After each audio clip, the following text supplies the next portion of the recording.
Thank you very much. Good afternoon, and welcome to this Economist Impact session on the digital trade transformation for efficiency, sustainability, and inclusivity, which we are holding in the margins of COP27 in Sharm el-Sheikh. I'm Philip Cornell. I'm Principal and Global Lead for Energy and Sustainability at Economist Impact, and it's a distinct pleasure to host today's event held with the support of the UK Department of International Trade.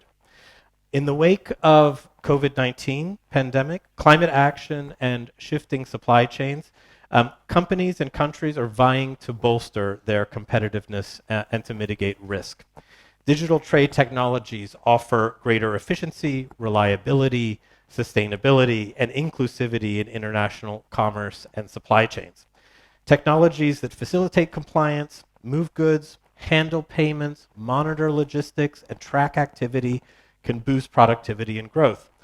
But there are barriers to fully realizing the potential of trade tech.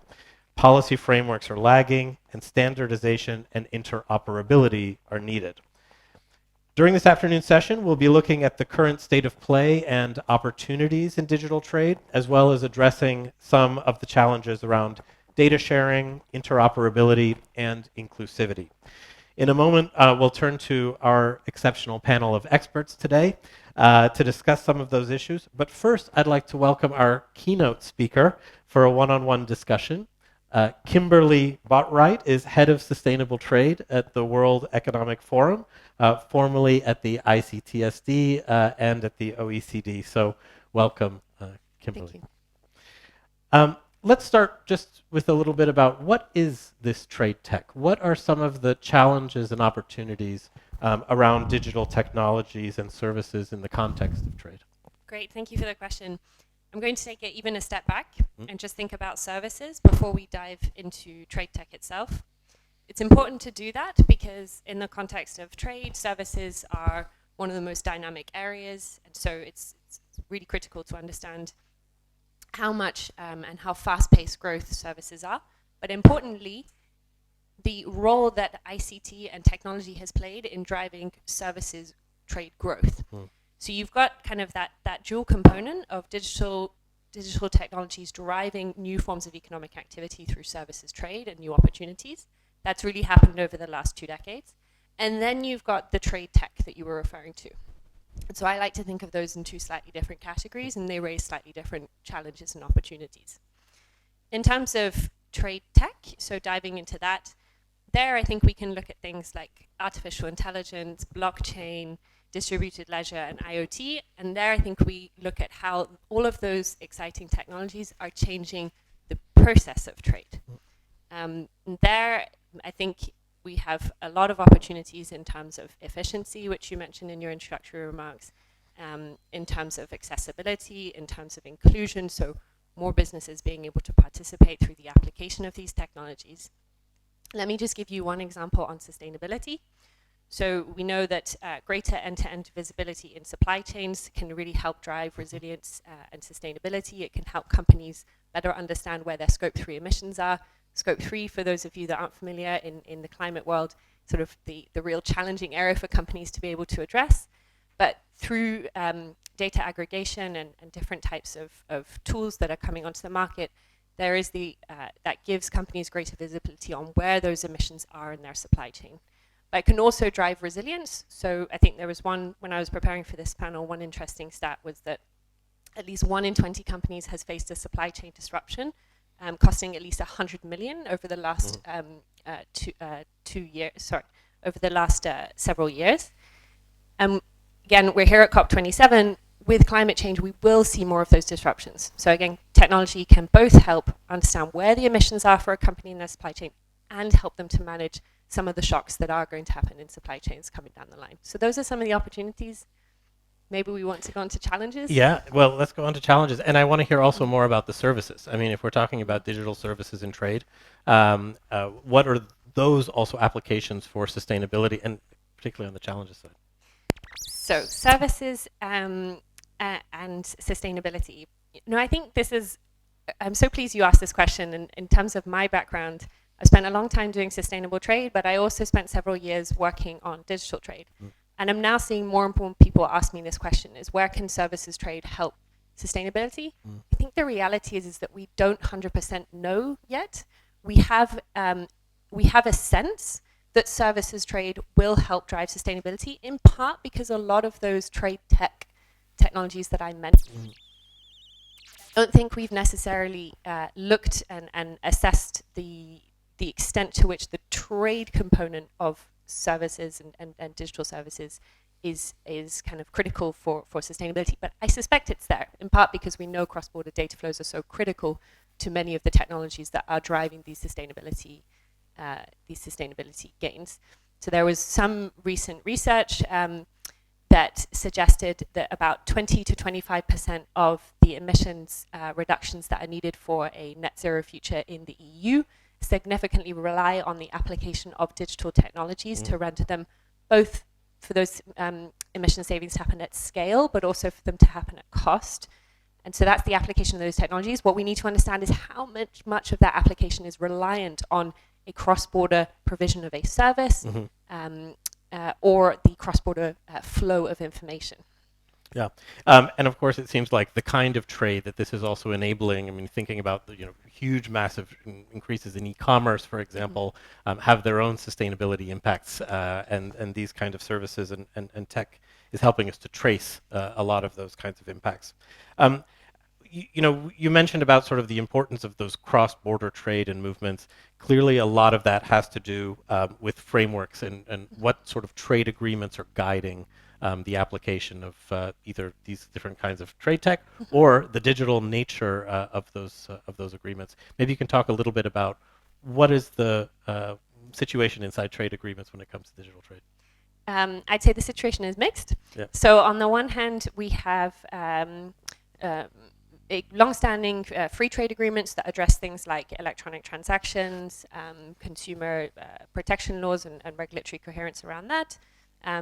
So there are several FTAs between regions that do that, and I think that gets into addressing some of the trade challenges. So an e-transaction law, or having an e-transaction law, is really important if you're going to be putting in place, for example, customs paperwork or rather if your customs paperwork is now going digital, and then the application of technologies to do the tracking of a document all the way through its trade process.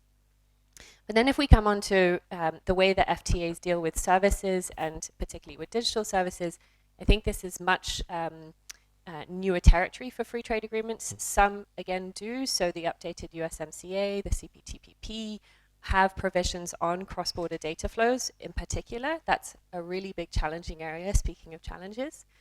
But, and this is my hesitation, is that they maybe don't always go as far as they could, and those only cover certain regions, and moreover, potentially we might see fragmentation between regions where it's possible to transfer data within a region, but actually having some form of global consensus on transfer mechanisms for data flows, or to put it in kind of layman's terms, when does a government say it's okay for a personal piece of data to be transferred overseas, and at what point do they trust the partner jurisdiction that data is going to be treated according to the standards that they've set in their jurisdiction? And there we know that there's a lot of controversy.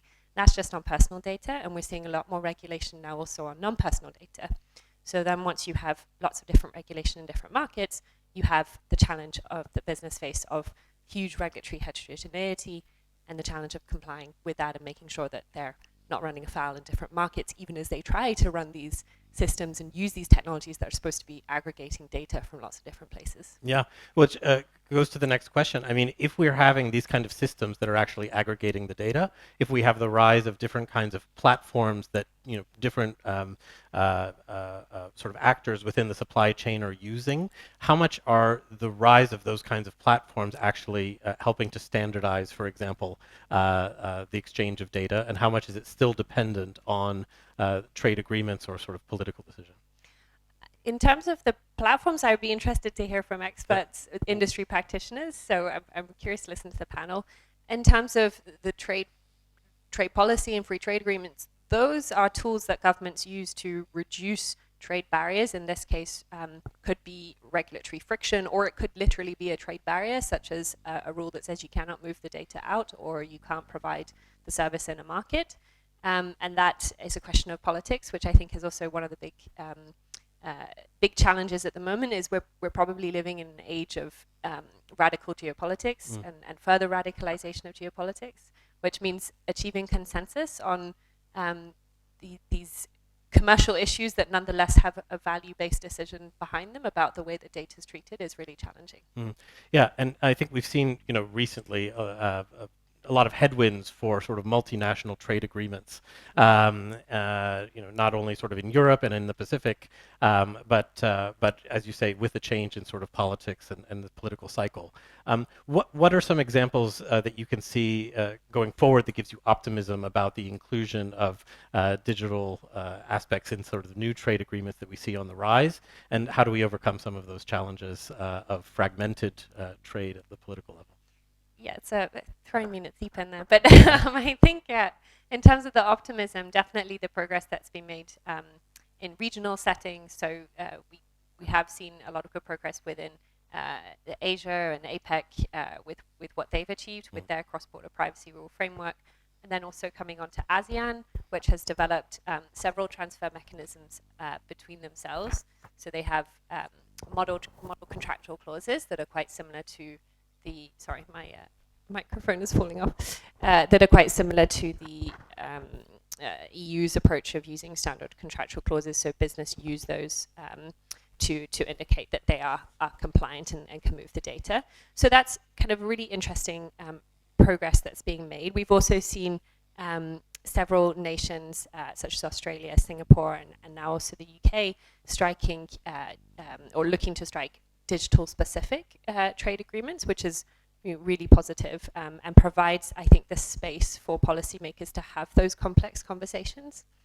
Then in kind of the more challenging side, a lot of this is happening among smaller groups and among regions. And so then you were to say, well, if you're a business and you've got to figure out and map this complex landscape, wouldn't it be easier if a lot of this was done at a global level? There are talks that are ongoing among 78 large WTO members.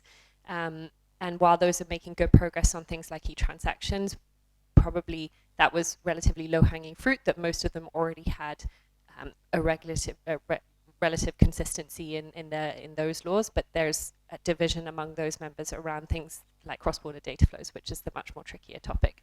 So essentially, I think my short answer is that you'll see a lot of global consensus on regulatory harmonization of issues that are not so complicated. Doesn't mean they're not commercially meaningful, but on the really high profile and frankly critical also for sustainability topic of movement of data, that's where it's going to be very difficult to achieve global consensus. Right. And thinking about sort of the variation between regions and where these can be applied, clearly there's big differences, not only in sort of the regulatory landscape between regions, but also in the ability to take up the use of these digital tools at the ground level. What do you think are some important steps that we need to take, for example, to improve inclusivity when it comes to sort of these digital trade tools and services? A big step will be continuing to work on internet access if we're talking about inclusivity. So again, at the base of a lot of what we're talking about, whether you're talking about services trade or whether you're talking about trade tech, you're talking about access to the internet and also skills around being able to use those technologies effectively. And I think there are many surveys out there that demonstrate that many emerging economies still lack in the skills area. And we also know that we really have not met the internet for all inclusion goal of the Sustainable Development Goals. So I think that's where we have to really advance in the next few years. Yeah, and clearly sort of as the access to those kinds of technologies and as their use, at the micro level starts to improve, I mean, we can see big changes in the adoption and the use of those in terms of affecting trade.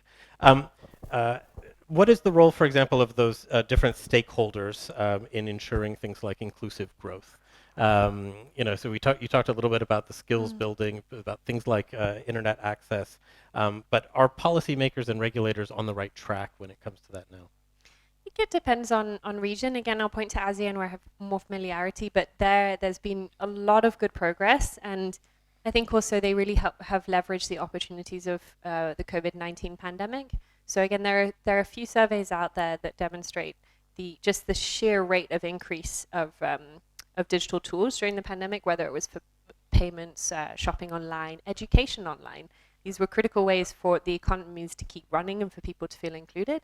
And I do think that the efforts, particularly in the ASEAN region, around the skills space have sort of informed that and have bolstered it, if you will. Okay, interesting. Going back to this issue of sustainability, I want to think about sort of some of the hidden realities in areas of e-commerce for sustainability. So, how can organizations, for example, marry perceptions of sustainability with some of those hidden realities? And I'm thinking about the fact that with the growth of e-commerce, we have a lot more movement of last mile delivery service, for example, packaging, things like that.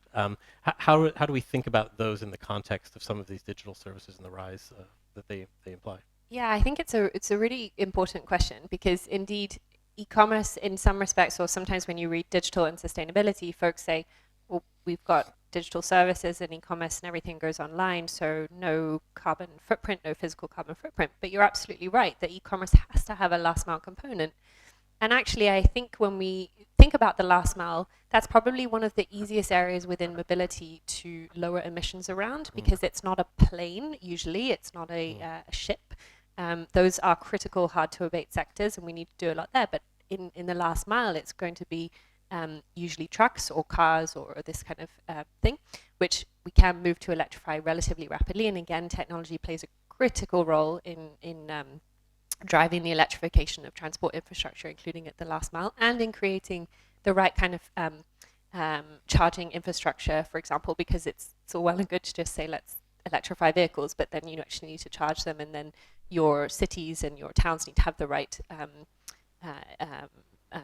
grid infrastructure that can cope with that. So again, we underestimate, I think, the amount of technology that is going into rendering our economies sustainable, or again, pointing back to that statistic of how much digital technologies will be needed to achieve those emissions reductions at cost and at scale. Yeah, and for those kind of scope 2 sort of emissions that are really within the supply, within the supply chain that a certain company might be overseeing, we can certainly see those. But you mentioned scope 3 emissions at the beginning as well, Yes. Which really goes back to looking in both sides of the value chain, both up to your suppliers and down to your consumers. So how do some of these digital services actually enable that kind of transparency, and what difference do you see them making on the ground?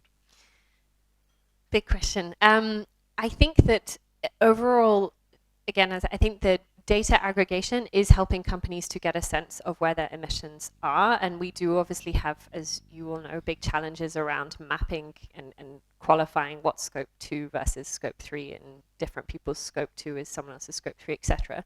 But I think, again, we underestimate that without the knowledge and being able to map for, if you're a sustainability officer in a company, how challenging that is without these new tools that are available to them to be able to fully understand their supply chain end to end, and for them to be also to request data and information from their suppliers, which many are now doing, which prompts a thought that I had when we were talking about e-commerce, that none of us can go it alone, and no company can go it alone.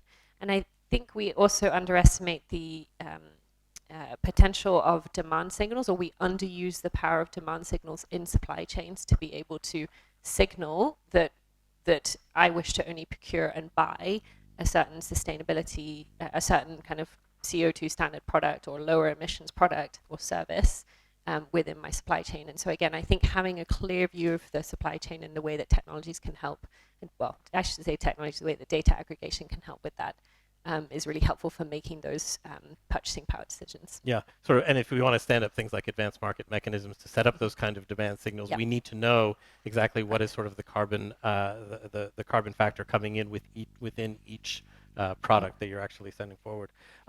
Great. Maybe you could tell us a little bit about what the WEF is doing specifically in this area. I mean, you talked about partnerships being being important, obviously bringing together different kind of actors within the sector, interacting with policymakers. Maybe you can tell us a little bit about your activities and what the contributions are.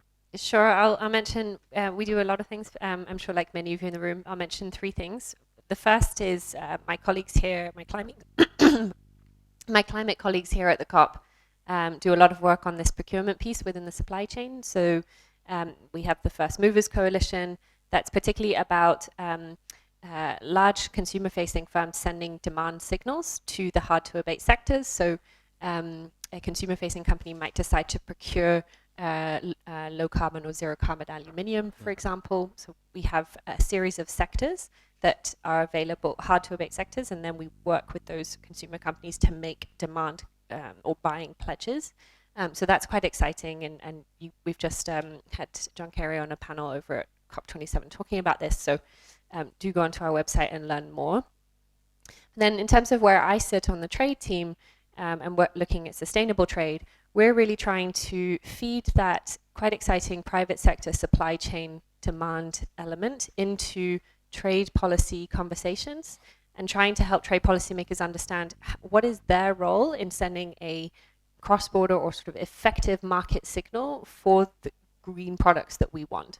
So is it about lowering tariff and non-tariff barriers on climate-related goods like wind turbines or heat pumps, for example? And then let me bring it back to services and digital. Again, here, I think we're really thinking, and going forward, we're going to be trying to answer this question of how much of the application of digital technologies to sustainability is reliant on services trade, and therefore where would policymakers need to intervene to make sure that those that trade stays open, because it's not always the case that the trade isn't open. It could be open, but future regulation may present challenges. So how do you anticipate that and then lock in a degree of openness? And when there are barriers, how do we make sure that those are reduced between nations? So we, again, really try and get the insights from the private sector on what are some of the challenges they face in delivering sustainable trade or in delivering sustainable services, and then feed that into policymakers negotiating in different forums. Great. Could you give some examples, for example, about how you keep those open and how sort of the trade, the trade agreements that need to stay open that you mentioned? I mean, what are some practical examples of how we can do that?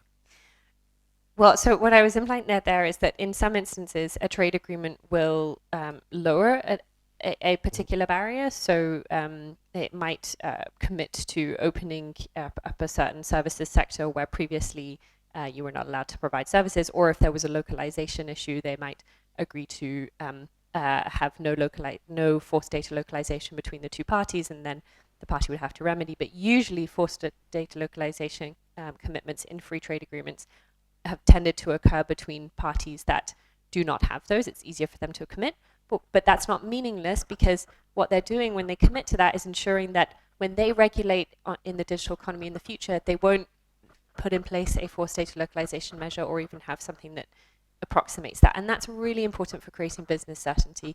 And business certainty matters right now when we're asking companies to and consumers to go further and faster for climate action at a time of great economic challenge. Great. One of those services, obviously, that's particularly important is digital finance and the ability to actually sort of underwrite different kind of trade with digital finance. What do you see as some of the challenges or sort of the future? Where do you think that is going in the context of enabling sort of digital trade? I'm less of a finance expert, but I do have colleagues working on cross-border payments. And I think that, again, is really critical because it does open up the e-commerce space in the e-commerce world.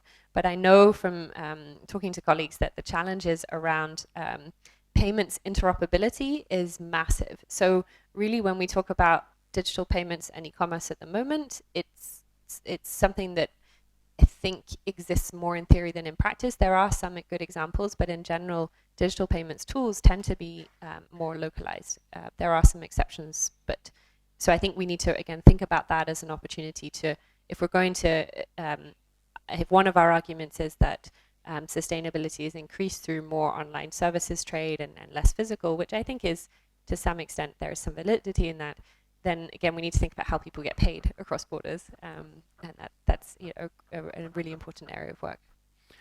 Maybe you could go more into that sort of issue of interoperability then, because it's not just in payments, but also in other uses of different technologies to make sure that they can mesh when they're talking with each other. What are sort of the policy side issues and the tech side issues to address some of those questions of interoperability? Again, less of a tech specialist, but on the policy side, it really comes down to, for example, just take content sharing. So right now you see between different markets, they're going in radically different directions on the content that can be shared online. And that applies, this sort of regulatory heterogeneity is rinsed and repeated across many areas of digital regulation. And so if you're a firm and developing this software, you really have to think, how do I make sure that I'm compliant with the service that I'm providing? And that does get really tricky when we start talking about what data can be shared with whom, how, and so on and so forth. And that does, I understand from the tech experts, that does affect how you design your product. Great. Great. Fantastic. Well, Kimberly, it's really been a pleasure to speak with you. Thank you very much. Thanks for being here. And I think next we'll move into our panel. So if I can invite all of our panelists to come join me on the stage, that would be great. Thank you very much, Kimberly. Thank you.